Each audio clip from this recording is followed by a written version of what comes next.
is Bonnie Lynn Can, who is one of our graduating seniors. She will be followed by Professor Charles Closser, who will lead us in singing the national anthem of the United States.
Please be seated.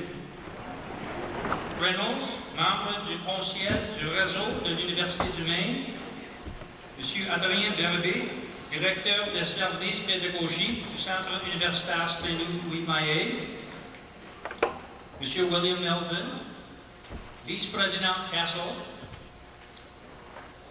Professeur Daigle, Elliott, Kadine, Pelletier, Willen et Zémé Boucher.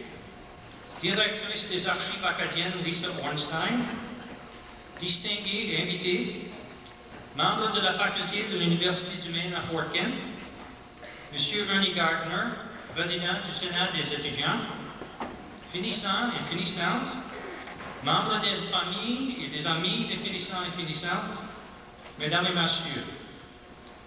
Bonjour et bienvenue tout le monde. C'est pour moi un grand honneur et un plaisir très spécial de vous souhaiter la bienvenue parce que nous sommes ici ensemble aujourd'hui pour la célébration annuelle de la collation des diplômes. Good afternoon and welcome everyone. It is both an honor and a very special pleasure for me to welcome you here today for our annual celebration of commencement. This is a very proud and a very happy day indeed for the graduating class of 1995, for their families, for their friends. We are assembled here today to give formal public recognition to the achievements of each and every member of this outstanding graduating class. I want to take this opportunity to congratulate each member of the class for your academic successes. And I want to extend to you my personal best wishes for continuing success. I have every confidence that you will bring distinction to yourselves and to your proud alma mater. At this time, I would like to take a moment to recognize a few of our many distinguished guests in the audience. Please stand and be recognized as I call your name. Senator Judy Parody,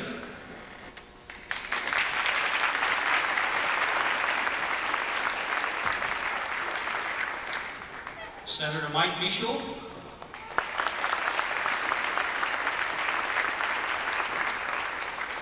Representative Douglas Ahern,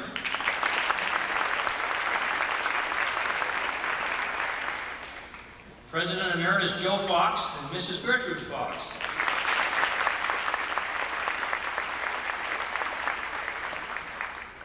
ladies and gentlemen, it is a very great pleasure indeed for me to present to you now Representative John L. Martin, who will bring greetings from the state capitol. Representative Martin.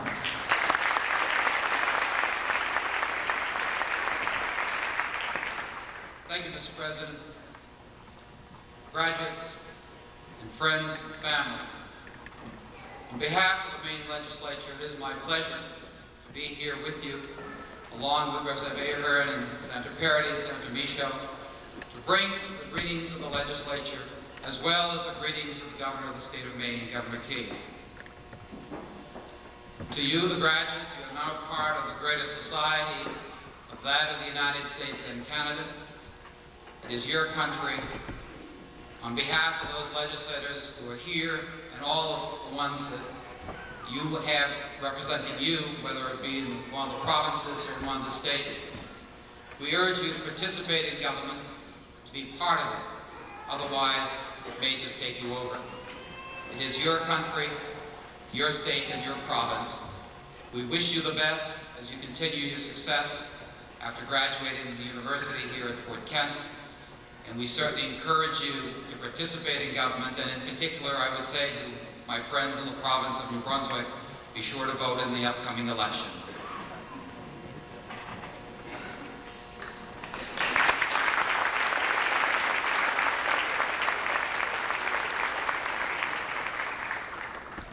Ladies and gentlemen, it is my very great pleasure at this time to introduce Mr. Frederick Reynolds, member of the University of Maine System Board of Trustees. Trustee Reynolds.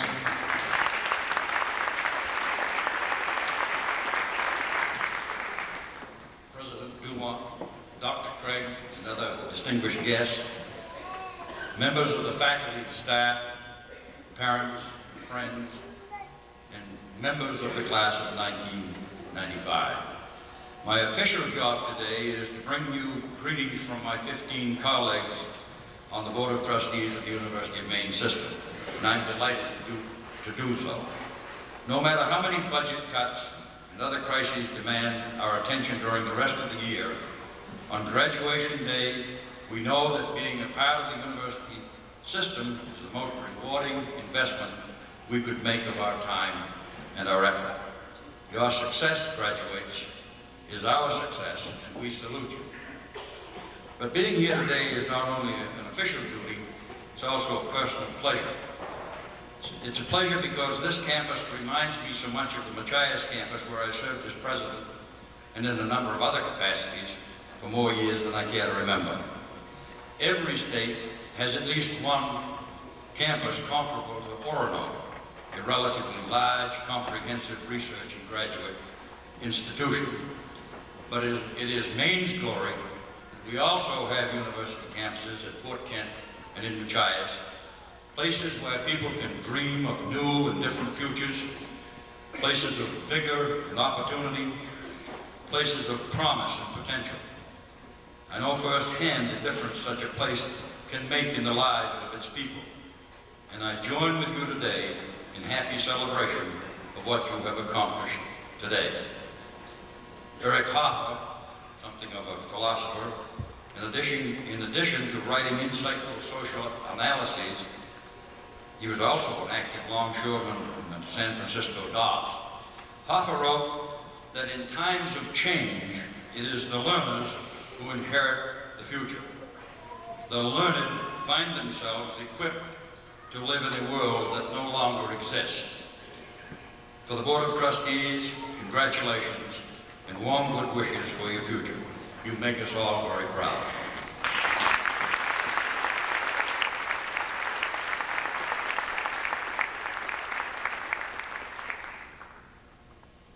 Ladies and gentlemen, I am pleased to introduce Mr. William Melvin, Vice President of the University of Maine at Fort Kent Alumni Association.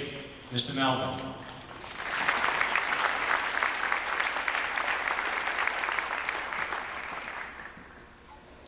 Thank you, President Dumo.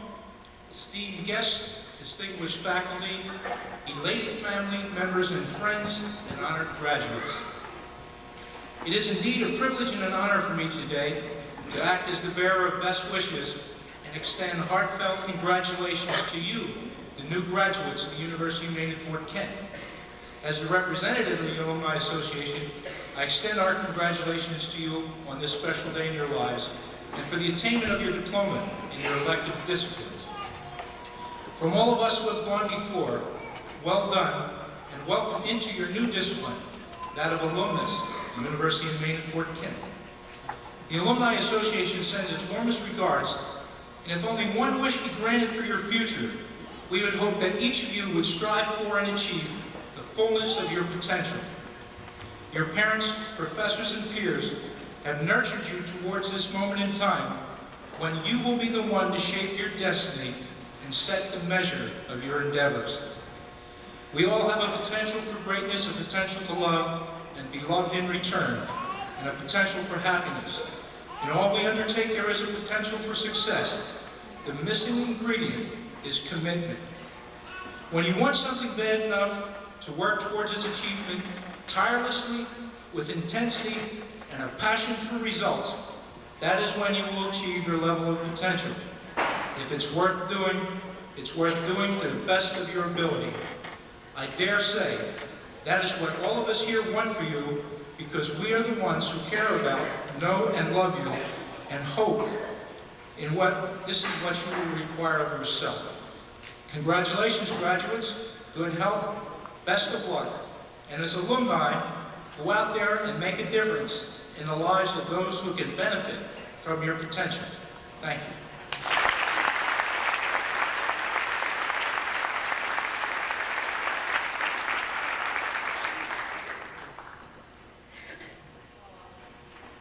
This time I would like to ask Professor John L. Martin, Chair of the Faculty of the University of Maine at Fort Kent, please to come to the podium.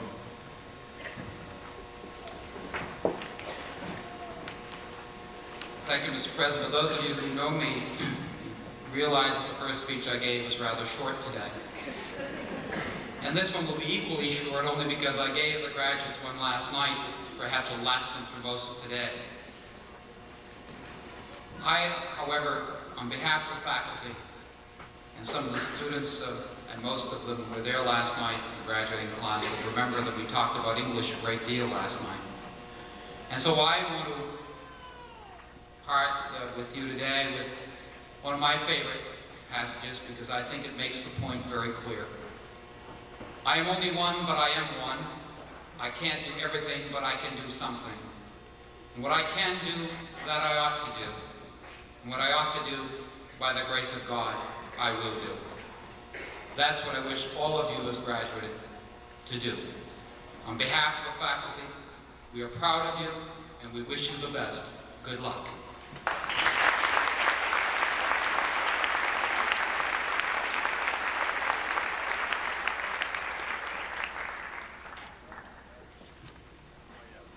At this time, I would like to request that Dr. William Willen, presenter of the candidate for the award of Distinguished Service, please to come forward. Professor Willen.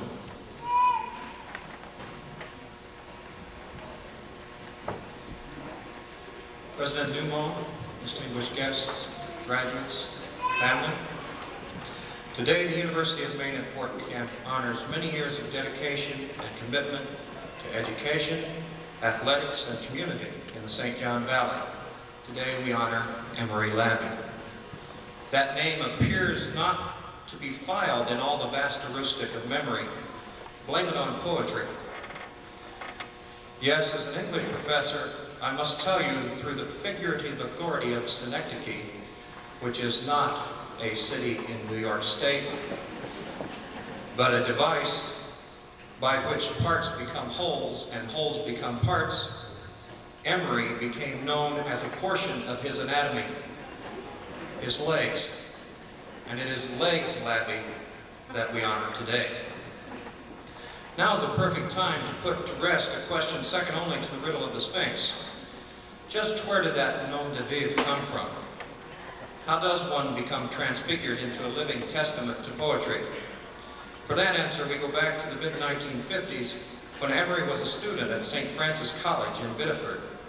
There, according to his brother, Emory's prowess and speed as an athlete earned him that nom de sport, legs. While we are clearing up great mysteries, soon after that his little brother Ellery was christened Arms. As Chief Inspector Clouseau would say, the cuss is solid. A UMFK alumnus who graduated in 1949 with his BS in education, Legs served the St. John Valley as a public school teacher and administrator in Maine School Administrative District 27 for 31 years. He began his teaching career at St. Joseph's School in Wallagrass in 1956. He had been town manager for 2 years and was so well liked and respected there that townsfolk asked him to work a second job. He continued to moonlight as town manager until 1959. He served as vice principal at Fort Kent Elementary School from 1973 to 1986 and served as a junior high department head from 1971 to 1973. At Fort Kent Elementary, his responsibilities included director of the district's Chapter 1 program, affirmative action, Title IX, Section 504 coordinator for the district, and district spelling bee coordinator. Legs' stint as the boss tweed of Wallagrass politics marked him as a do-gooder for life. His record for service on Fort Kent Town Council, 31 years, from 1958 to 1988, surely proves that people just can't get enough of poetry. For 30 years, Legs has been covering the sports scene throughout the St. John Valley as a reporter, sports editor, and photographer for the St. John Valley Times. He is currently the paper's editor and publisher and a common fixture at UMFK athletic events, as well as those at local high schools and elementary schools. As a Bengal fan and booster, his support of and enthusiasm for UMFK athletics is constant, as it is for area athletics. Legs is a past state chief ranger for the Maine State Court Maine State Court and president of the New England Association of State Courts for the Catholic Order of Foresters. Legs also has served that organization as state youth director and state secretary. He is a member of the Fort Kent Lions Club and a past director of the Fort Kent Chamber of Commerce. In 1965, he was named Fort Kent Citizen of the Year and has served as president of the Fort Kent JCs. Other involvements include being past president of the Aroostook County Elementary Principals Association, membership in the Northern Aroostook Teachers Club of SAD 27, Union 129, and SAD 10. He is, of course, a member of the UMFK Alumni Association. In his leisure time, which I'm told he has some of, Legs is an avid bowler and enjoys photography, walking, and an armchair athlete watching sports on TV. Legs, it is for these reasons and many others too numerous to mention that the University of Maine at Fort Kent today honors Emory Legs Labby with its Distinguished Service Award.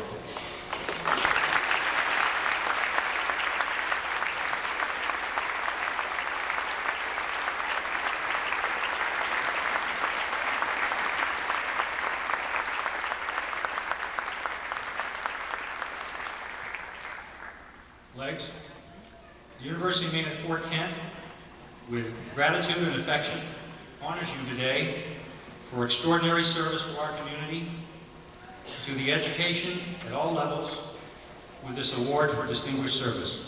Congratulations.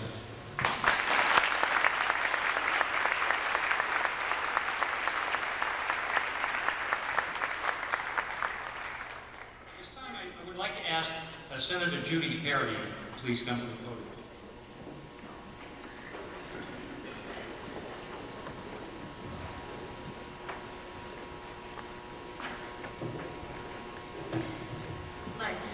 It is indeed a pleasure for me to bring greetings from the legislature, and as you have always been there to nurture our children over the years and be involved in politics, be involved in civic organizations, and presently you are doing so much as publisher of the St. John Valley Times to note the positive things our children and our people in the valley are doing that we want to recognize you in a special way. Please, Stasio.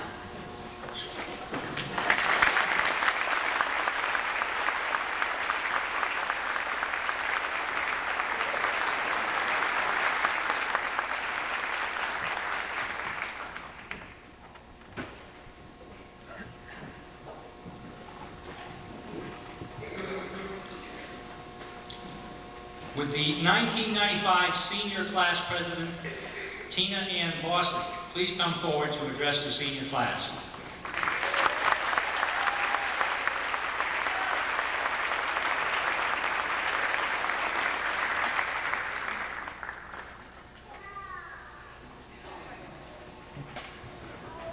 Good afternoon, family, friends, teachers, and staff. The day has finally arrived.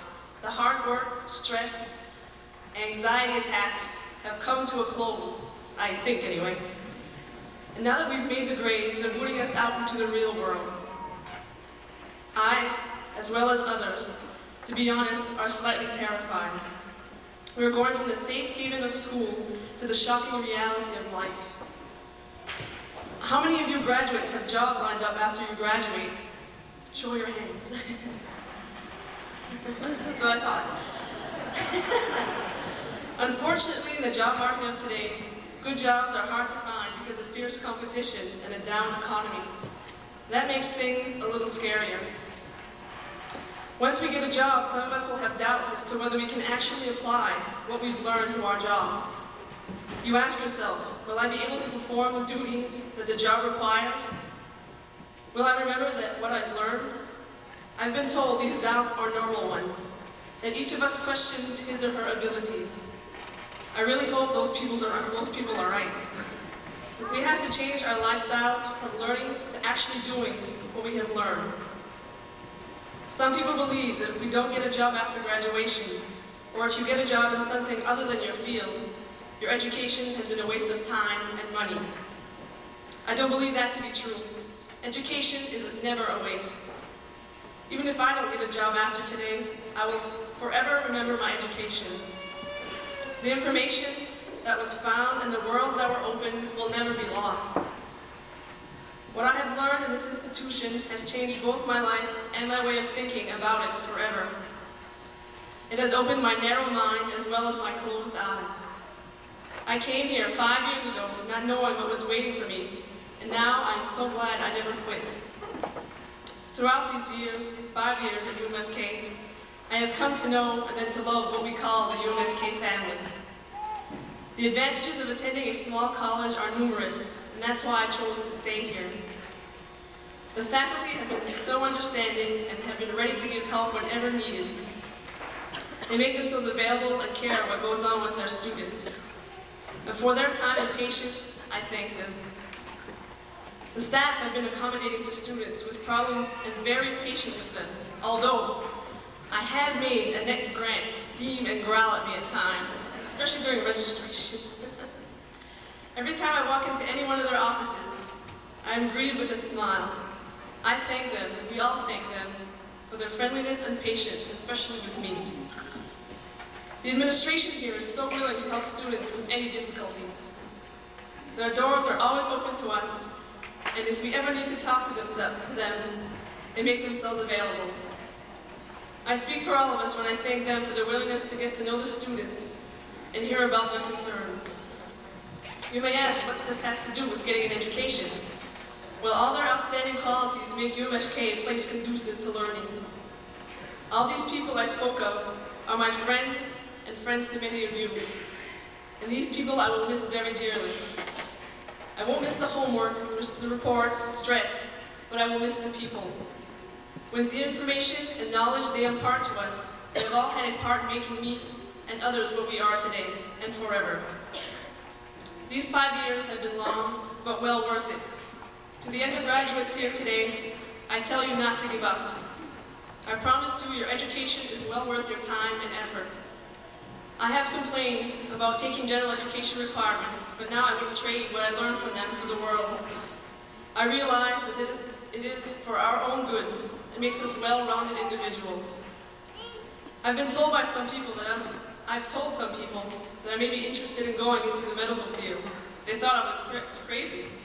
They couldn't believe after 5 years of college that I hadn't had enough of school. Granted, I do need a break, but I want to explore other fields, and that is something my UMFK education has given me. My advice to you and everyone is to never stop learning. There's so much out there in the world to learn that we should not sit idly by, just waiting for these wonderful treasures to fall into our laps, because they won't. Go out and do things. Don't be afraid to try anything. If you fail, hey, that's okay. We learn best from our mistakes. I have failed things, even a few tests, but I never let that stop me or discourage me. You learn as much as you can from the situations that they offer you. Also, don't be afraid to ask others with more experience than you about questions or doubts you have. Use them as tools because they have the most valuable information. These people have been there and know what it is like and hold special information that books won't tell you. And now I leave you with this quote from C.A. Helvetis. Education makes us who we are. Thank you.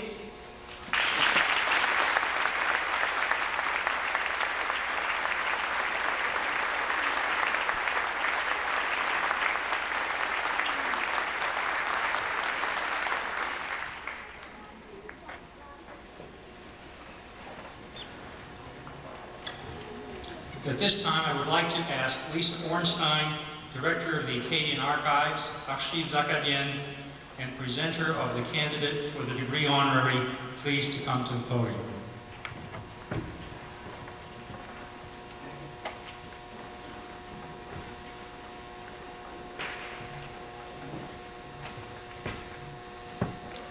Mr. President, ladies and gentlemen, members of the faculty, distinguished guests, graduates, parents, and friends. The history of the settlement in the St. John Valley is a remarkable and compelling tale of rugged people settling a rugged region.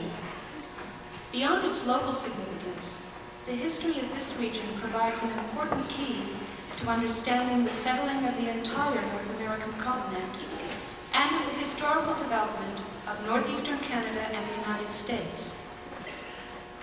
One of the foremost experts on early Valley history is Beatrice Craig.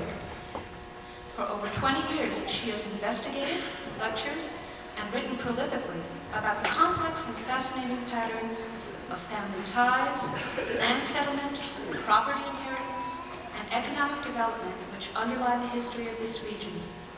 She comes to us today from the University of Ottawa, a bilingual Canadian university where she is Associate Professor of History. Now, from this description, you might envision Beatrice Craig as a venerable elder scholar from an old New England family, perhaps one with a tradition of sending their children to Ivy League schools. Nothing could be farther from the truth. In the first place, her maiden name is Beatrice Chevalier, and she was born in Lille, not Maine, but Lille, France, to working-class parents. For generations, her family had plied the canalways of northwestern France as mariniers, or bargemen. Her early childhood was spent aboard a péniche, a distinctive type of wooden barge, on which her family earned a living transporting coal, concrete, sand, and cereals. As a child, one of her chores was to do the family grocery shopping. This meant spent getting off the Peniche by herself at one canal lock, list in hand, and, using the village church spire as a beacon, searching out the local bakery and grocers, then walking with her purchases to meet her parents at the next lock. A good training ground for a future research scholar. Like most Martiniers, Beatrice Craig's parents grew up with few opportunities for formal education. Their combined school attendance amounted to only a few weeks. However, they made sure that their daughter had access to primary school, and she in turn discovered in herself an unquenchable passion for learning.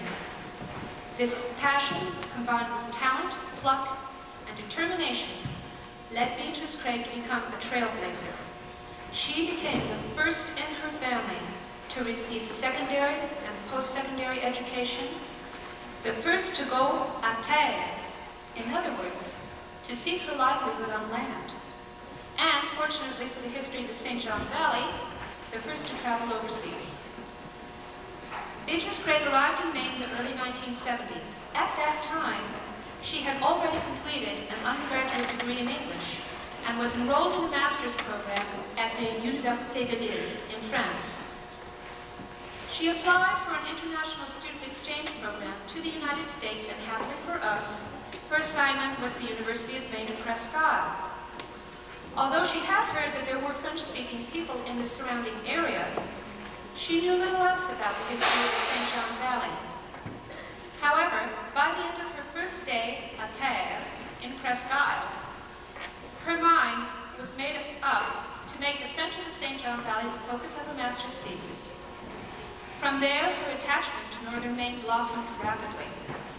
By 1975, she had not only completed her master's, she also married a fellow student from Mars Hill, Terry Craig, who is with us today with his parents. She went on to earn a PhD in history at the University of Maine at Orono, focusing her thesis on family, kinship, and community formation in the St. John Valley.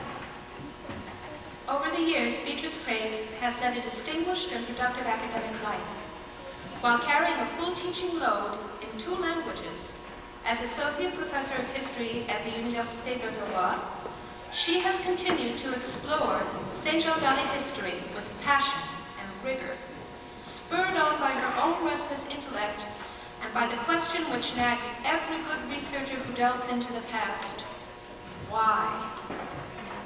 She has produced first-rate data and statistical analysis about the history of this region and given us new insights on an incredibly wide range of subject matter: the role and place of women, land occupation and land use, migration, kinship, infant mortality, trade and commerce, to name but a few. A skillful, prolific writer in French and English, her texts have been published in scholarly journals and books in both North America and Europe. In addition, she has been a frequent guest speaker at universities and conferences in Canada, the US, and France.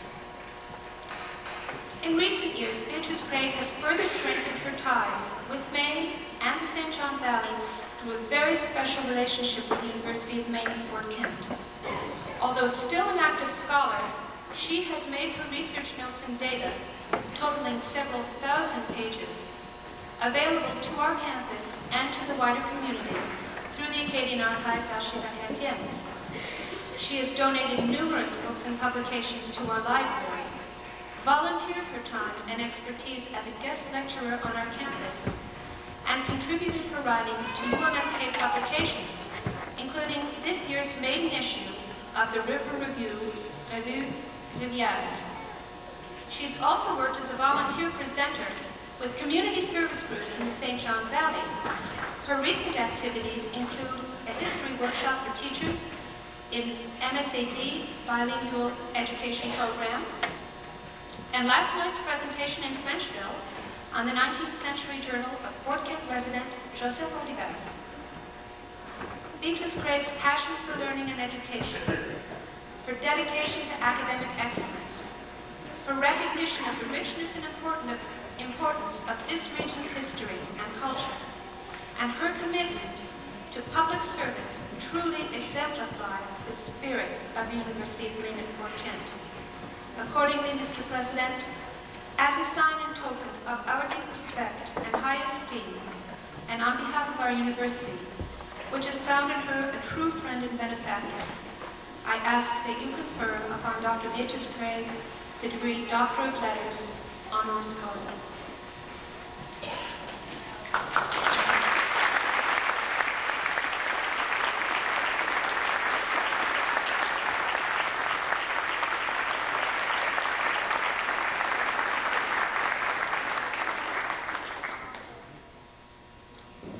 Beatrice Craig, we have summoned you here today in order to celebrate the exceptional quality and accomplishment of your scholarship and service to the Academy, to the University of Maine at Fort Kent, and to the people of the St. John Valley.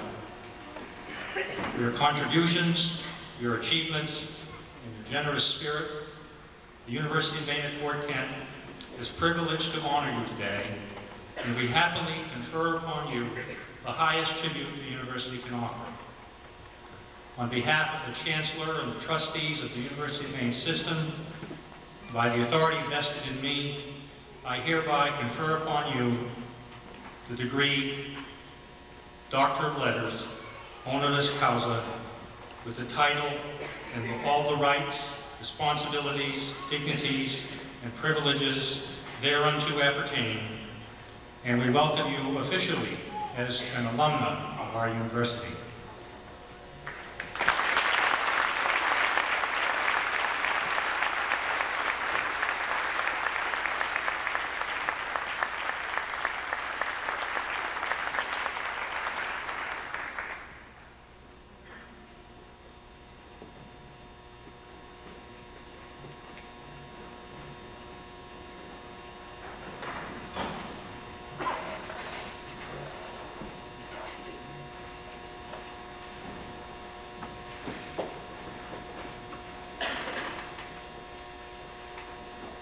At this time, I would like to ask Senator Judy Parody to return to the podium.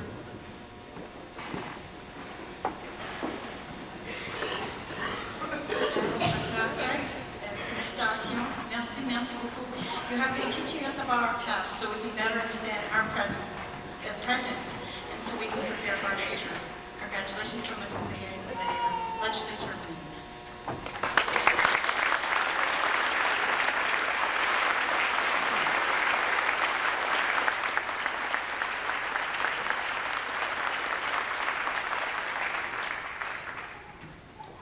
It is a distinct pleasure at this time to present Dr. Craig, who's just received the honorary degree. Dr. Craig.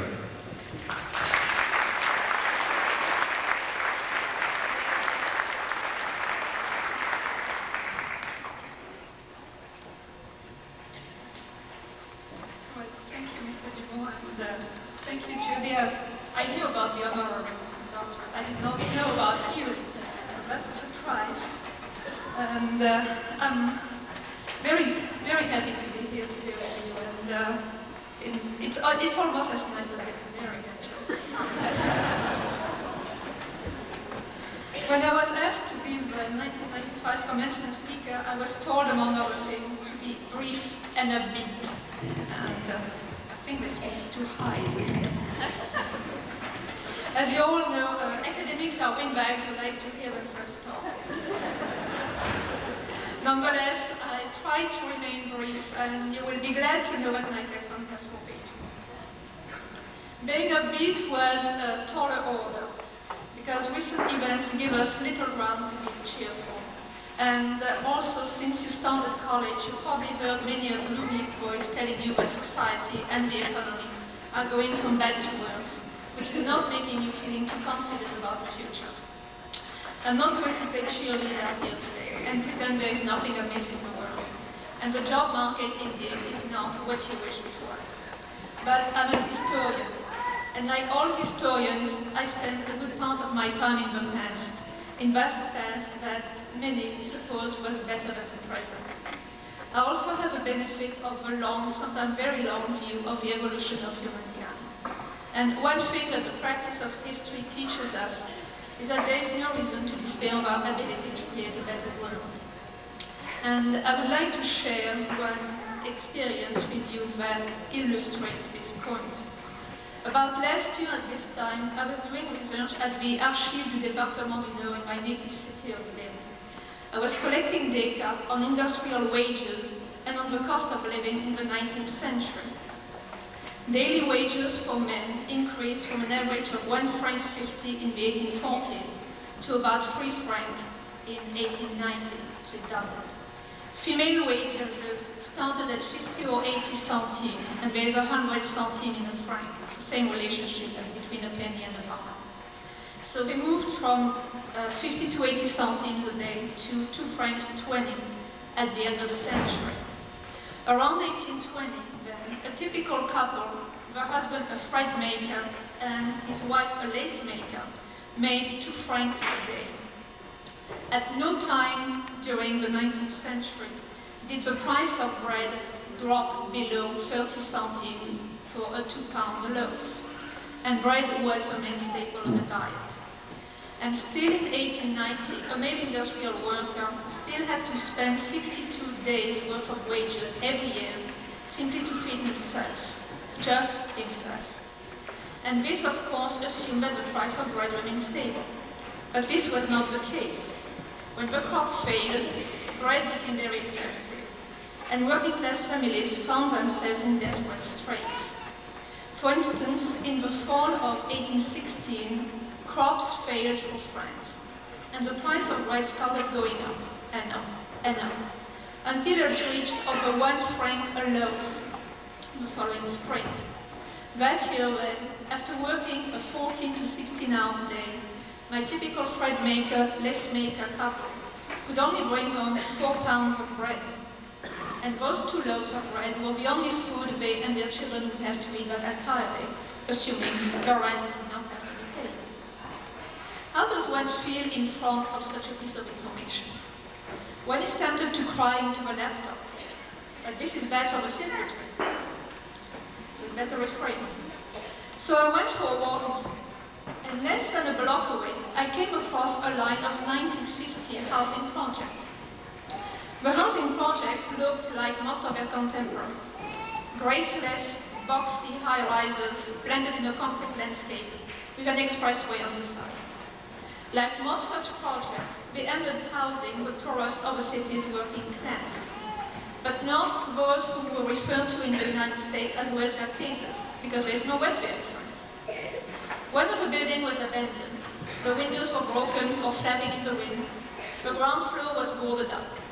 Some of the boards were removed, and this is a telltale sign of squatters. The other high-rises looked as if they had not seen any decent repair or even maintenance over the past 10 years. The paint was faded, and the stucco on the facade was peeled.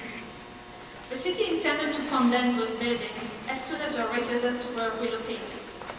So here I was, staring at 1994 examples of poverty, the inhabited building, or destitution, the abandoned one with the squatters. But the people who were milling around the small supermarket between the buildings looked well-fed, decently clad.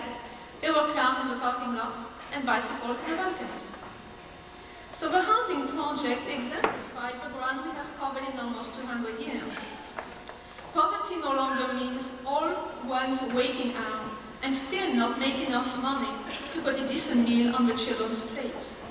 It means being confined to a derelict, cramped, thin-walled building, but still a building with indoor plumbing, electricity, and central heating. Should we then listen to the prophets of doom who tell us that our society is sliding into irreversible decay? I don't think so.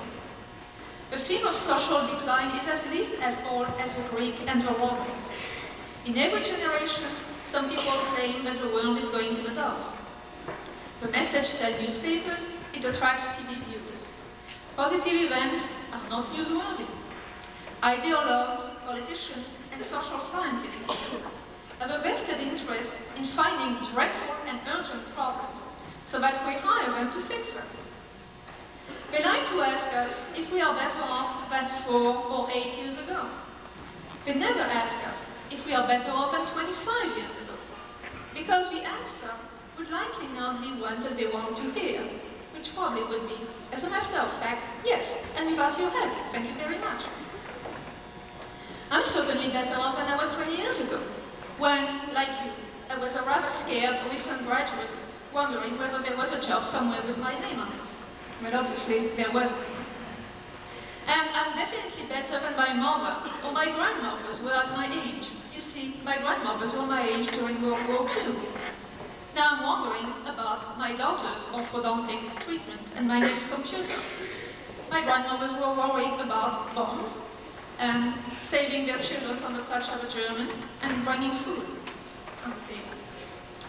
So societies made the poorly in the short run, as in 1816, 1817, or during World War II. In 1816 and 1817, the price of bread reached stratospheric heights, but eventually it went down, and it stayed down for good. Human societies are not short-run affairs. In the long run, we've always walked, even if for every step forward, we slide back one, take one sideways, and bend with our shoelaces. Somehow, we always manage to pick ourselves up, and we fumble forward. Our progresses are not neat and tidy, but their progresses are the same, and it is up to you that we continue. When Lisa was picking my brain, Lisa is always picking my brain. She was struck by that story of my finding my way in unknown territory by heading for the church tower. The road towards the villages where the churches were located was often tortuous, and sometimes seemed to take me away from my destination rather than closer to it. But it always took me there, despite the twists and turns. This is the way you should approach your life. Of course, the next few years are very important, especially getting that first postgraduate job. But you are not first and foremost someone's employee. You are part of humanity before you're part of the economy. And this is something you should not forget. What do you want to accomplish as a human being? What do you want to get out of your life? Out of your entire life, not only your professional one? Where is your church tower? The one that will guide you in the unknown land ahead. Because if you know where it is, the normal twists and turns, and even occasional backtracks on the road will not be setbacks, but just a normal part of life. I always wanted to teach. Actually, I wanted to teach even before I started school. I was playing school with my dogs. I always wanted to teach, and then write, and do research. And I also wanted to make sure others had the same opportunities I had. Being a university professor seemed like the best way to reach those goals.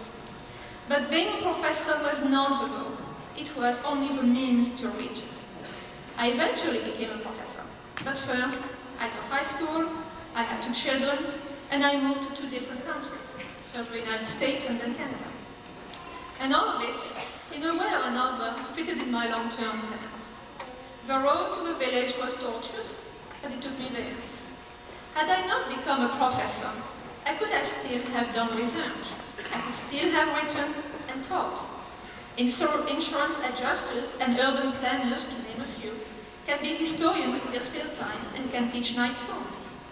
So the road would have been even more tortuous, but in the end, it would have taken me to the foot of the church tower all the same. So you must have goals, long-term goals. Do not let the inevitable detours in the road divert your attention. Do not doubt your abilities either. You know how to proceed, because you've already proven you can give yourself a goal and reach it. You wanted to go to college, you got in, and now you're walking out with a degree. In your years of high school and university, you have learned more than academic subjects. You've also learned to achieve. Do not forget this either. Success is as much a matter of knowledge as a matter of know-how. You know you have a knowledge. Do not forget you also have a know-how.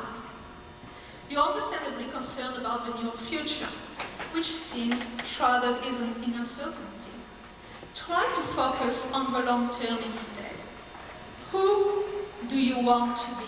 when your own children will be in a room like this one, receiving their own degree, besides a middle-aged person with an expanded waistline, gray hair on the side, and bifocals. It will happen to you too, you know? And then go for it. Ignore the step backward and the shoelaces when trips over. Concentrate on the 2 steps forward, and by doing so, you will help all of us move forward. Thank you.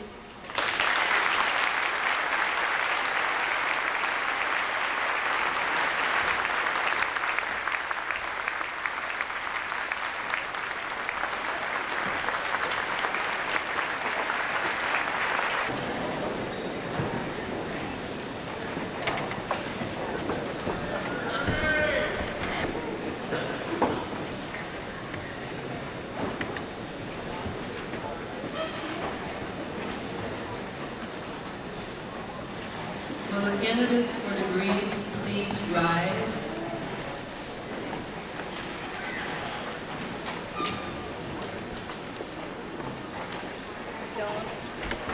Mr. President, these candidates have successfully fulfilled all the requirements prescribed by the faculty and Board of Trustees for their respective degrees. On behalf of the faculty, I now present them to you and request that you admit them to their degrees.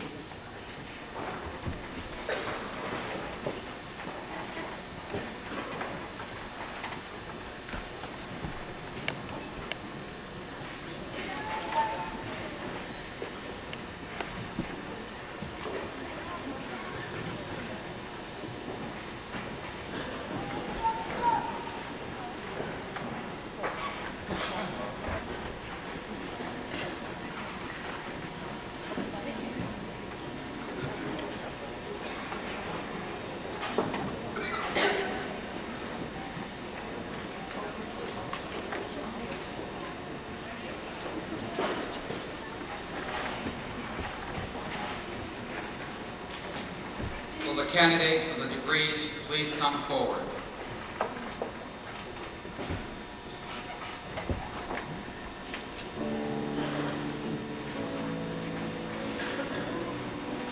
Associate of Arts and Associate of Science, Jeffrey Allen Babin, in abstention. Eric Raymond Belmore.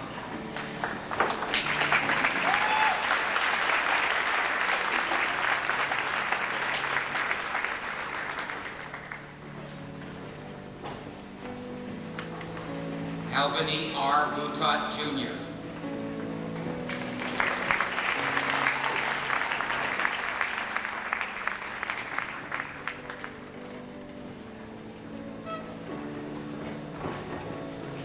Cynthia Karen, in abstention. Cynthia Ann Daigle, in abstention. Guy J.L. Frigo.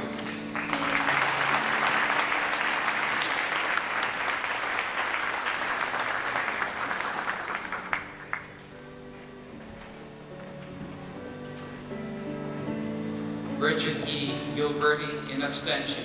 Sarah Catherine Goulet, in abstention. Tammy Landry, in abstention. Doug D. Levesque.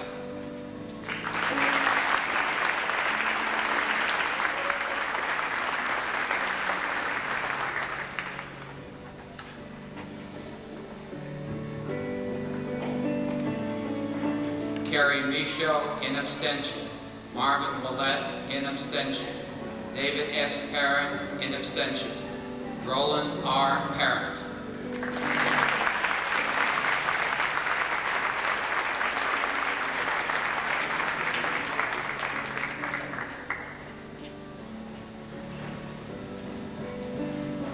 Roy E. Parent.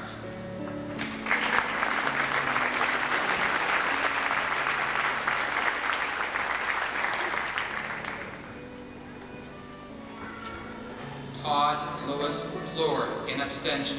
Sean S. Quaylar, in abstention. Brad Edmund Susie, in abstention. Tina Ann Susie.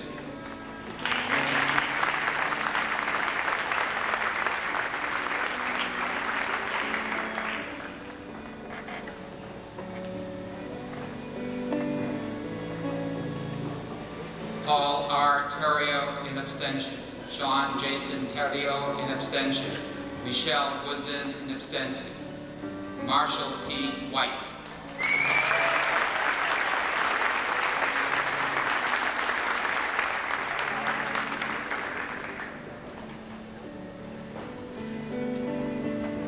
Bachelor of University Studies, William L. Banks, cum laude.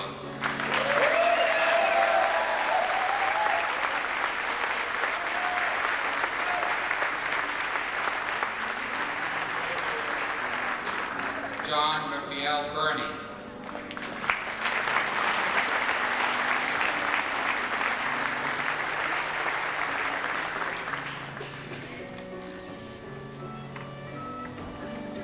Trina Kathleen Woodrow.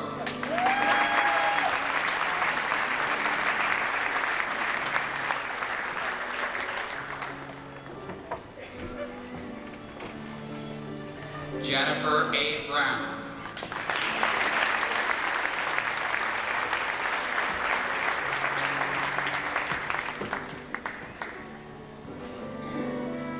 Cheryl A. Buchanan.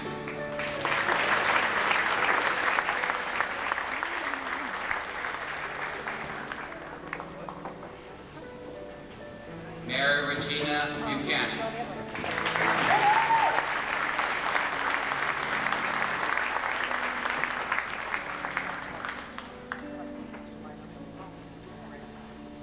David Joseph Biot.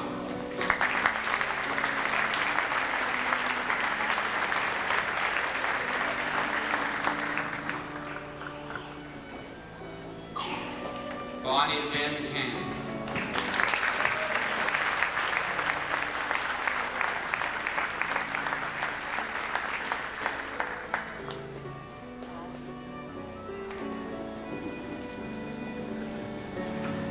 Janice Marie Carriger.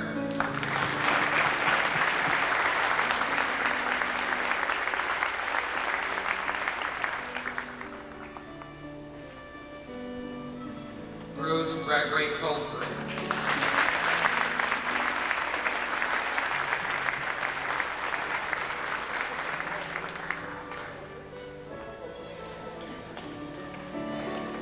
Elizabeth Ann Daigle, cum laude.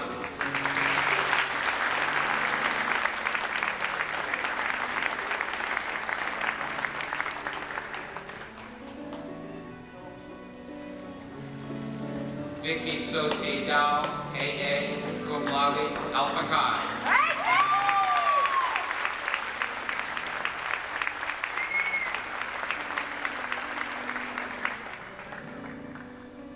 Jeffrey Eric Drake.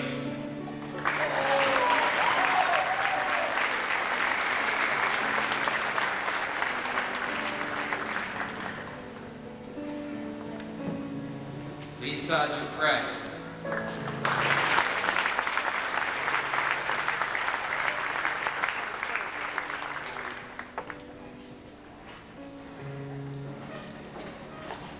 Rishaw Durbo.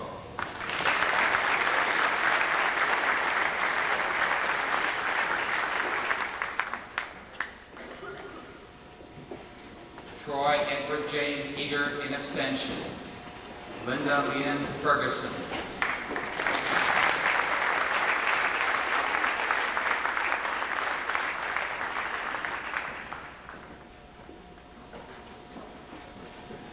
Karen Michelle Ford.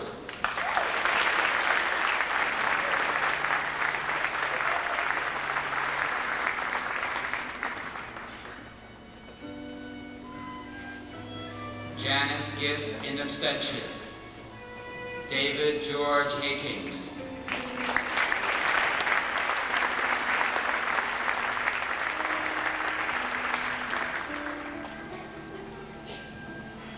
Gregory Hartwell.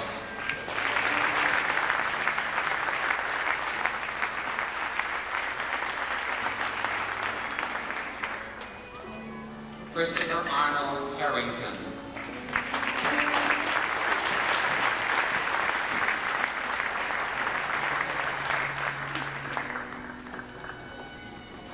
Christopher C. Hickey.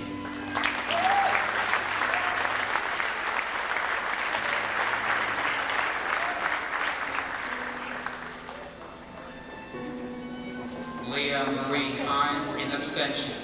Michelle Diane Holland.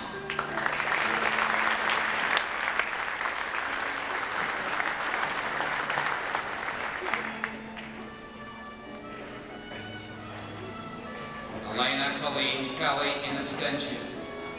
J. Vincent Kennedy.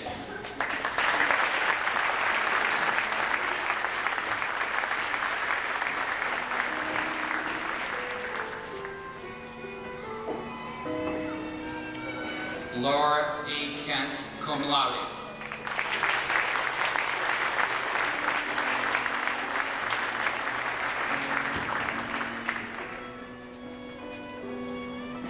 Kurt James Doublick, in abstention.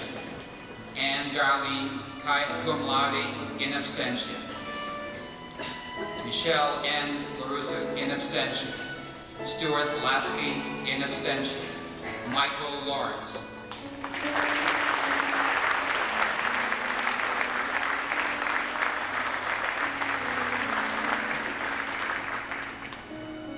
Francine Marie LeBlanc, in abstention. Kara McCullum.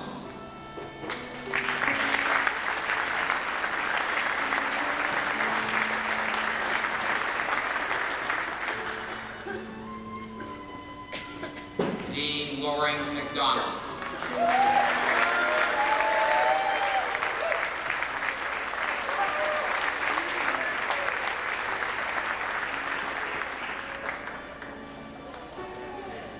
Joseph Angus McDonald, in abstention.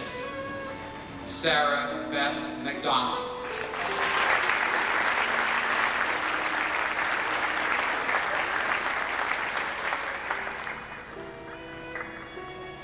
William Bruce McDonald.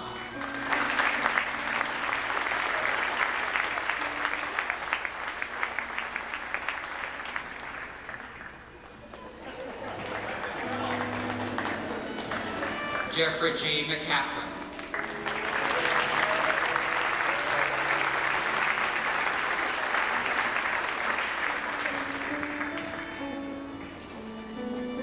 Brian George McIntyre, in abstention. Laurie Ann McIntyre, in abstention. Kendra A. McKillop.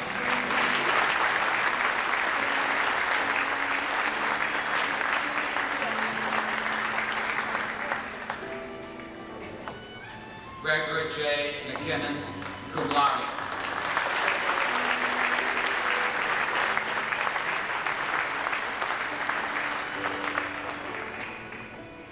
Leonard James McClellan.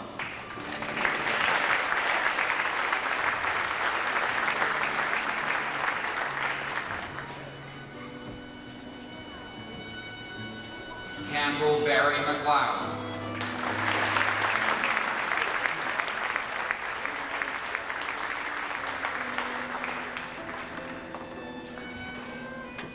Tracy Lynn McMullen, cum laude.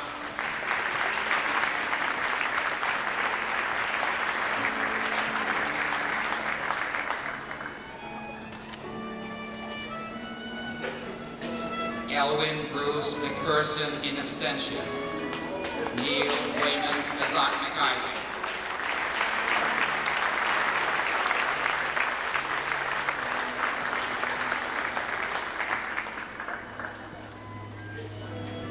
Charlotte Ann McRae, in abstention. Joanne Melding, in abstention. Rachel Lee Teresa Mosher.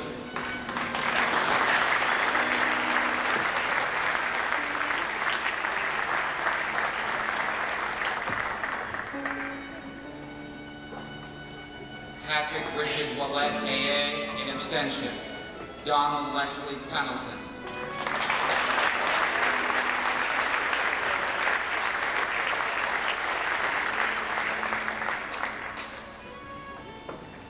James A. Power.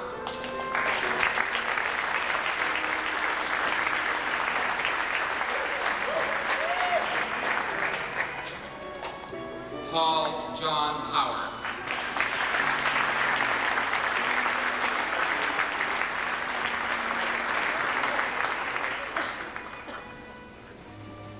Dave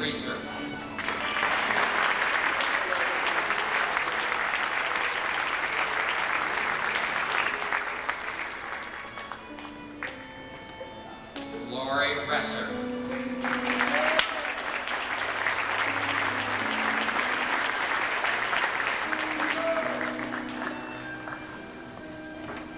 André Alexandre Saint-Pierre.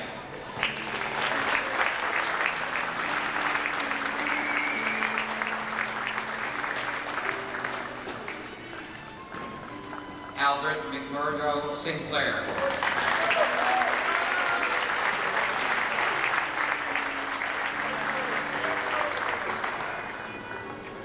And Mark Andrew Spratt.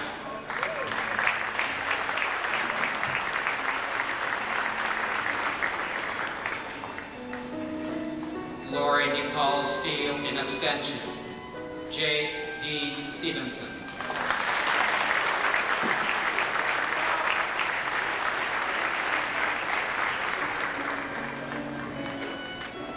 Kara Shinigan cum laude in abstention. Gregory Lloyd Pino.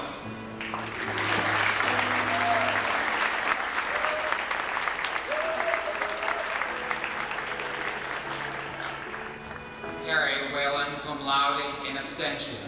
Kevin Wheatley.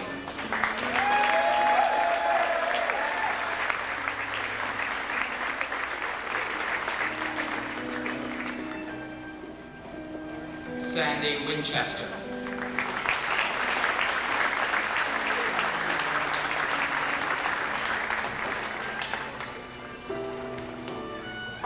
Robert Brett Wood.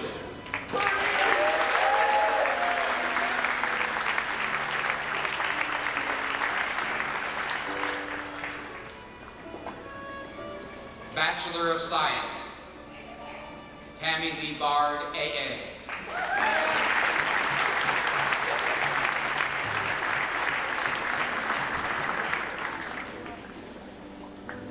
Lynn D. Beaulieu.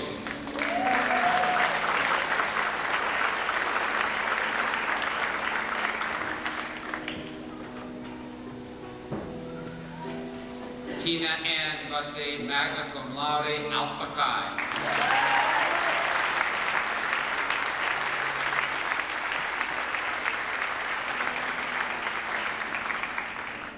Todd Roland Collins, BSES, cum laude.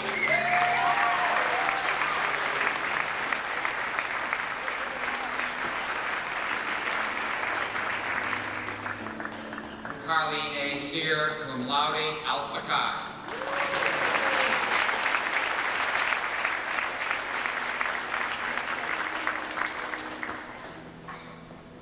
Jason Michelle Lejuo, cum laude.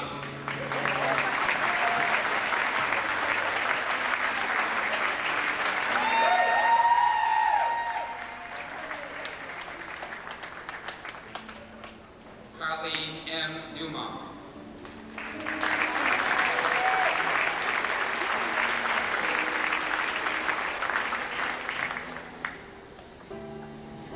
James R. Flint.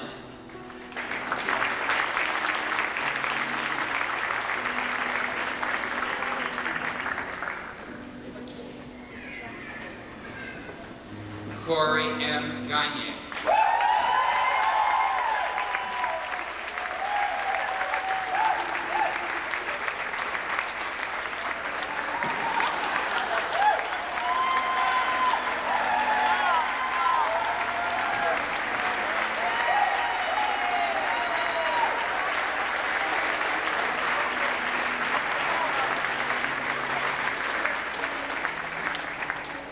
James A. Gaillon, AA, cum laude.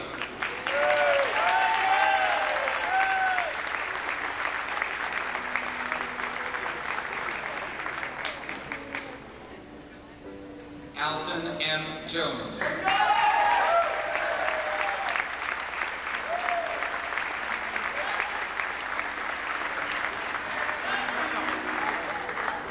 Jula Lee Kelly.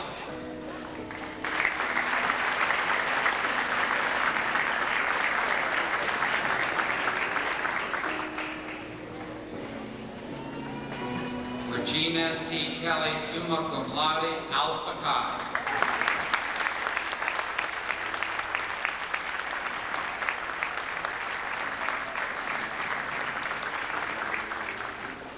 Susan Ann Marquis, AA.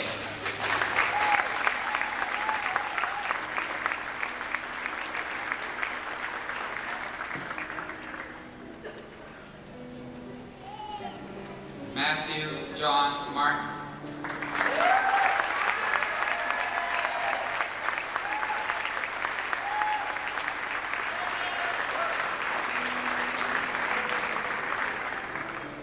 Stephanie Ann Mercer.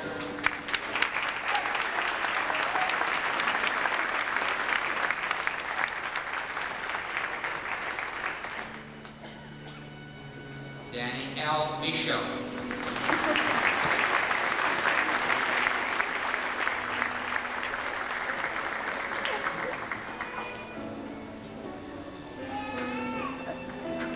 Jason R. Netto, in abstention.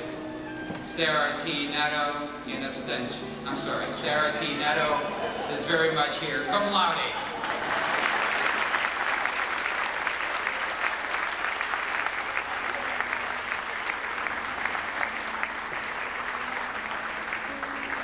Peggy A. Roy.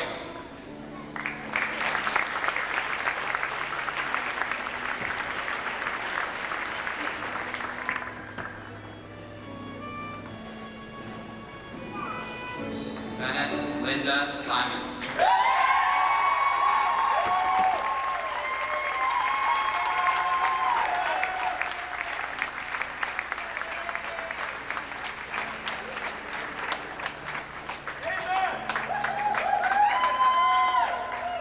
Sandy Sirwat.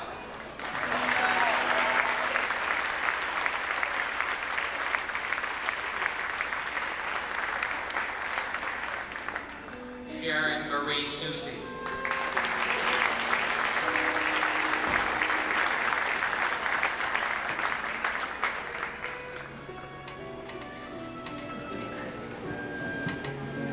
Vicki Marie Thibodeau, AA.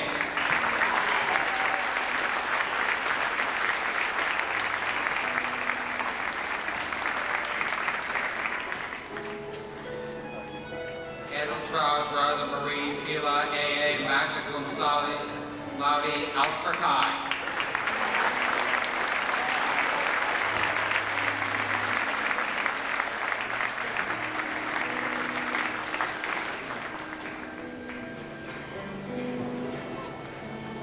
Bachelor of Science in Nursing, Kim Bonham.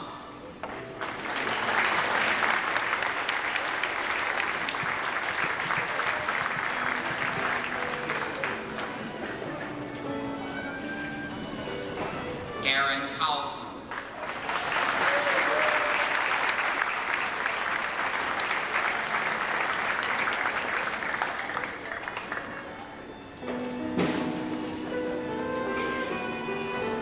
Karen A. Dupre, magna cum laude, Alpha Chi.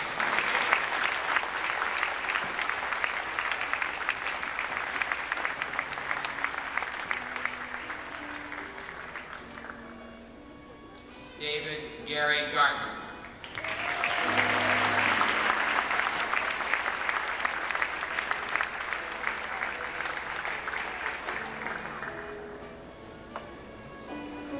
Susan Beth Labassa.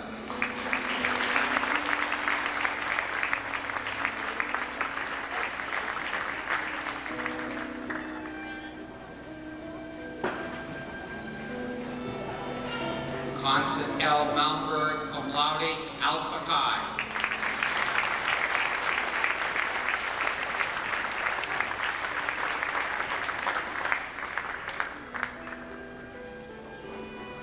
Regina Laura Martin, cum laude, Alpha Chi.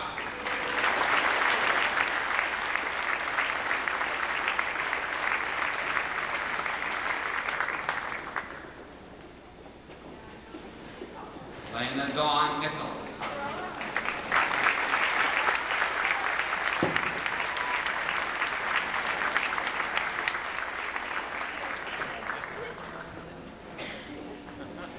Jennifer J. Hoover.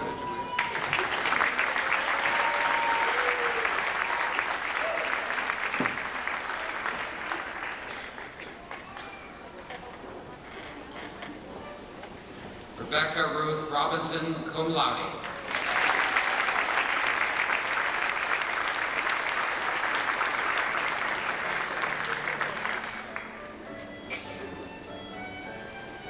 Kelly T. Sibley.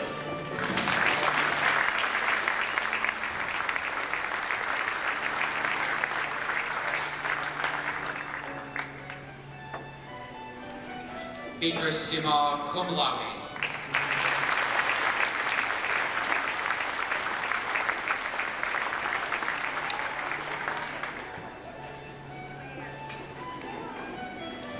Cindy Lynn Wagner, cum laude, Alpha Chi.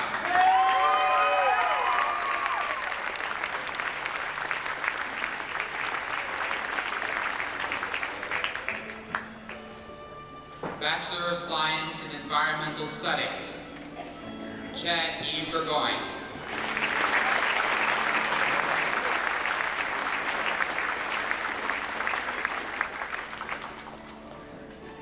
David J. Collin, magna cum laude, Alpha Chi.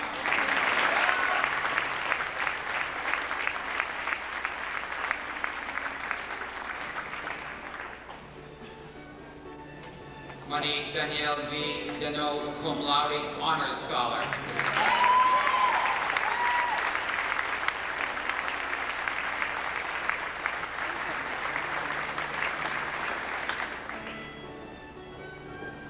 Chad M. McNeil.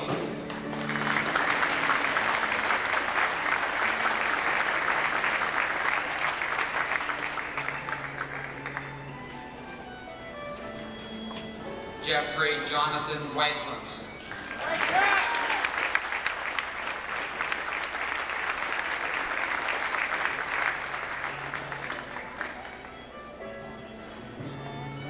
Bachelor of Arts, Ernie Michael Gardner.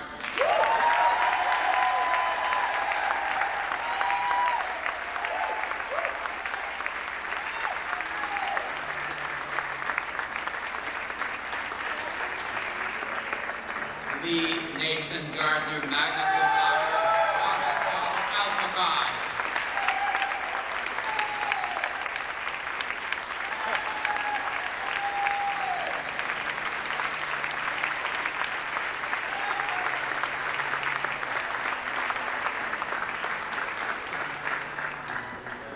Amy Shelley Raymond, summa cum laude, Alpha Chi.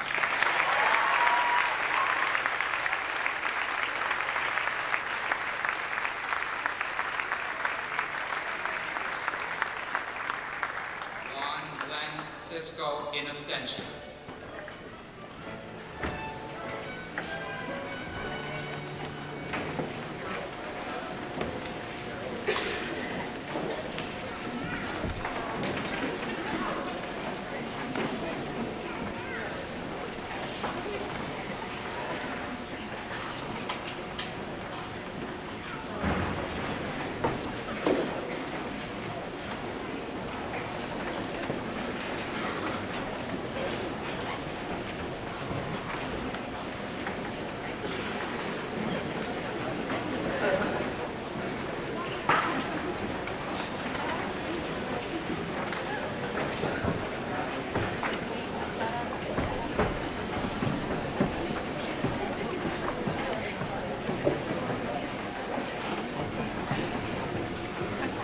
Graduates, please remain standing.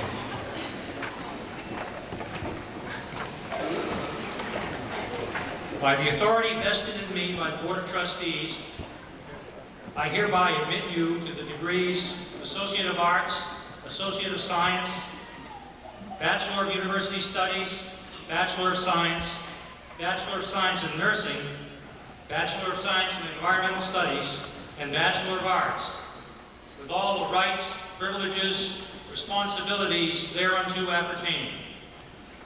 I welcome you to the International Company of Educated Men and Women, and I enjoin you to wear your learning with modesty and to employ it always in the service of the people. Signifying your possession of the university degree, you may now turn those tassels to the left.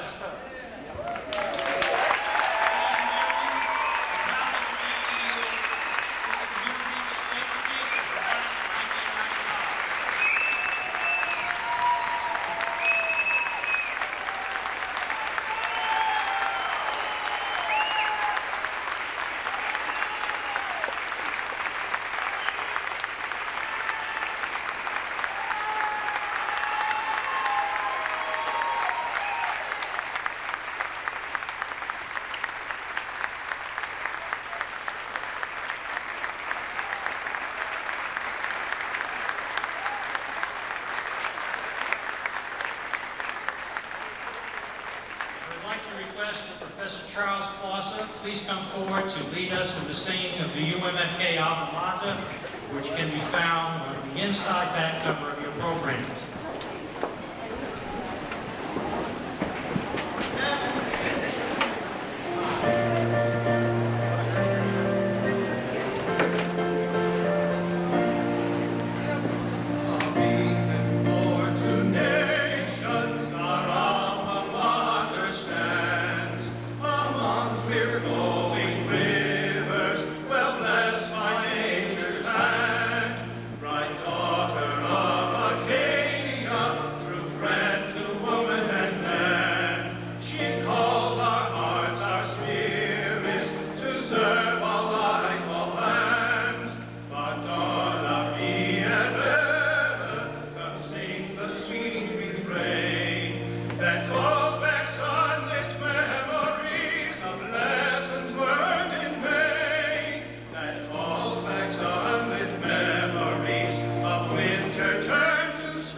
Please remain standing until the faculty, guests, and graduates have left the hall, after which I hope you will join us in a reception in the multi-purpose room.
you.